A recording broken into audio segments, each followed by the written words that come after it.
আমার একটা অ্যানাউন্সমেন্ট ছিল, আমি বাংলাদেশ দলের অ্যাজ এ টেস্ট ক্যাপ্টেন হিসেবে স্টেপ ডাউন করছি। আবারও বিসিবির আকাশে কালো মেঘের ঘন ঘটা।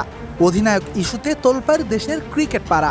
শান্তর জায়গায় ওয়ানডে দলের নেতৃত্ব পান মেহেদী মিরাজ। ক্ষোভের আগুনে পুড়ে শান্তও ছেড়ে দেন টেস্ট দলের ক্যাপ্টেন্সি।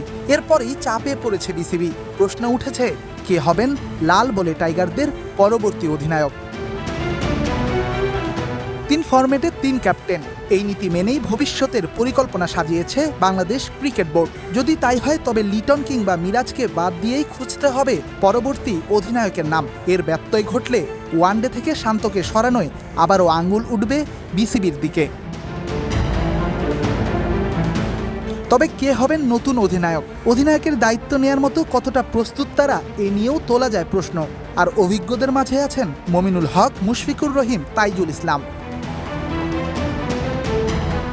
অধিনায়কত্বে তিক্ত হয়ে দায়িত্ব ছেড়েছিলেন মমিনুল। মুশফিকেরও আছে অপ্রিয় অতীত। 2013 সালে দলের দুর্যোগে তিনিও ছেড়েছিলেন অধিনায়কের দায়িত্ব। বাকি থাকেন তাইজুল ইসলাম, সাদা পোশাকে দেশের সবচেয়ে ধারাবাহিক পারফর্মার। তাই সব ঠিক থাকলে তাইজুলই হতে পারেন টাইগারদের টেস্ট দলের নতুন অধিনায়ক। যদিও ক্যারিয়ারে বড় মঞ্চে অধিনায়কত্বের অভিজ্ঞতা নেই এই স্পিন মাস্টারের। তবে ক্রিকেট বোর্ড যদি নিজেদের সঠিক প্রমাণ করতে চায় তবে তাইজুলের বিকল্প কি আছে? গুঞ্জন আছে তাইজুলকে নিয়ে ইতিমধ্যে আলোচনা শুরু করেছে ক্রিকেট বোর্ড। তবে শেষ পর্যন্ত অধিনায়কের চেয়ারটায় তাইজুল বসবেন কিনা, এজন্য করতে হবে বিসিবি সভাপতি হিসেবে আমিনুল ইসলাম বুলবুলের সবচেয়ে বড় সিদ্ধান্তের অপেক্ষা।